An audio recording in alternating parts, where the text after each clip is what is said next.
டெல்லியில் மருத்துவ உட்கட்டமைப்பு குறித்த சிஏஜி அறிக்கையும் சட்டமன்றத்தில் தாக்கல் செய்யப்பட்டுள்ளது. அந்த அறிக்கையில் நகரத்தில் உள்ள 27 மருத்துவமனைகளில் 14 மருத்துவமனைகளில் ஐசியு வசதியும், 16 மருத்துவமனைகளில் இரத்த வங்கியும், 8 மருத்துவமனைகளில் ஆக்சிஜன் விநியோக வசதியும், 15 மருத்துவமனைகளில் பிணவரையும், 12 மருத்துவமனைகளில் ஆம்புலன்ஸ் வசதியும் இல்லை என்று தெரிவிக்கப்பட்டுள்ளது. மேலும் பல மொஹல்லா மருத்துவமனைகளில் அத்தியாவசிய தேவையான கழிவறை கூட இல்லாதது தெரியவந்துள்ளது. பல மருத்துவமனைகளில் 21% செவிலியர்கள் மற்றும் 38% உதவி மருத்துவர்கள் பற்றாக்குறை நிலவுகிறது. மேலும் சில மருத்துவமனைகளில் 50 முதல் 96% மருத்துவர்கள் மற்றும் செவிலியர்கள் பற்றாக்குறை உள்ளது என்று அறிக்கையில் தெரிவிக்கப்பட்டுள்ளது.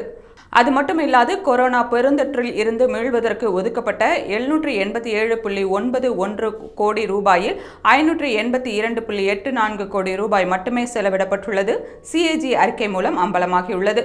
இதற்கு முன் டெல்லி மதுபான கொள்கை குறித்த சிஏஜி அறிக்கையை டெல்லி சட்டமன்றத்தில் முதல்வர் ரேகா குப்தா தாக்கல் செய்து பல விஷயங்களை வெளிக்கொண்டு வந்தார். இந்நிலையில் டெல்லி சுகாதாரத்துறை குறித்த சிஏஜி அறிக்கை தாக்கல் செய்யப்பட்டிருப்பது ஆம் ஆத்மி கட்சியை கவலையில் ஆழ்த்தியுள்ளது. குறிப்பாக மொஹல்லா மருத்துவமனைகள் கெஜ்ரிவால் மாடலின் முக்கிய அங்கமாக முன்னிறுத்தப்பட்ட நிலையில் அதுவும் தற்போது அம்பலமாகியுள்ளது.